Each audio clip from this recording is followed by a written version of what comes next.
Eri ragionarman pian. Un barrage l'attendait à Ampanefin, Vohemar. Jeudi, en tournée régionale, l'ancien président Eri ragionarman pian a subi à Vohemar le même sort que Mark Ravalmanen, Adzu Anjenen Arvelu et Siteni Randenen Solnieku.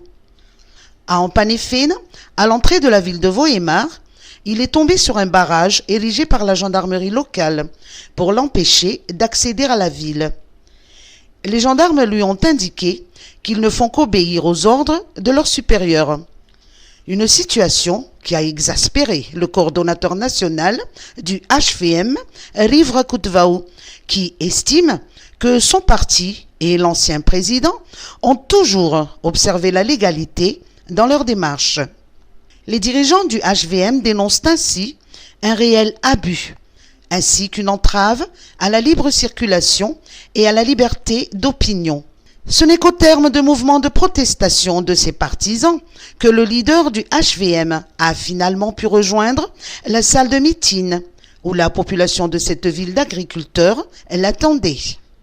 Après Sambava, Antala, Andapa, Antirabé Nord, Ampanefin et Vohemar, et ragionarman pian était aujourd'hui à Ambiloubé. CCS.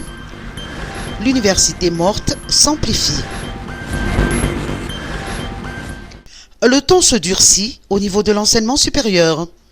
En effet, le syndicat des enseignants-chercheurs et des chercheurs enseignants, ou CCS, section Antsranen, menace à son tour de suspendre les activités pédagogiques et de recherche s'il n'obtient pas de réponse favorable à ses revendications d'ici lundi 21 août prochain.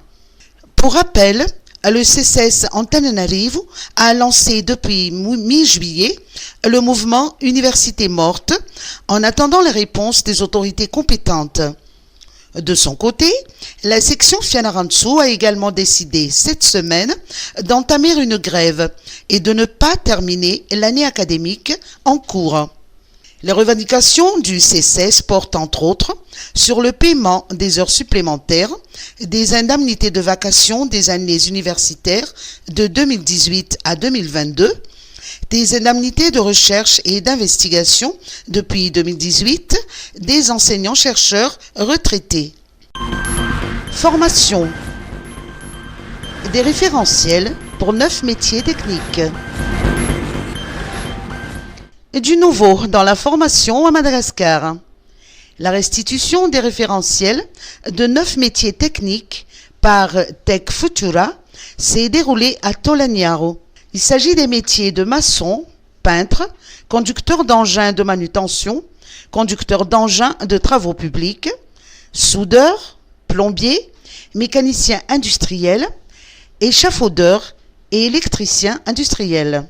Ces documents, qui sont de véritables boussoles pour la formation professionnelle, serviront d'outils de formation des jeunes de la région Anossi, dans un premier temps, à des métiers techniques spécifiques.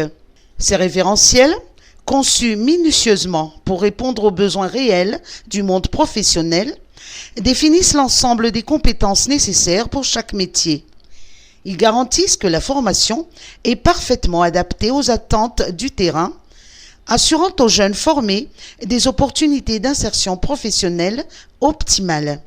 Ces 9 métiers constituent la colonne vertébrale de nombreux projets d'infrastructure et d'industrie dans le pays. Le Fonds malgache de formation professionnelle et le ministère de l'enseignement technique et de la formation professionnelle ont contribué à ce projet, garantissant la pertinence et la conformité de ces référentiels avec les standards et exigences nationaux et internationaux.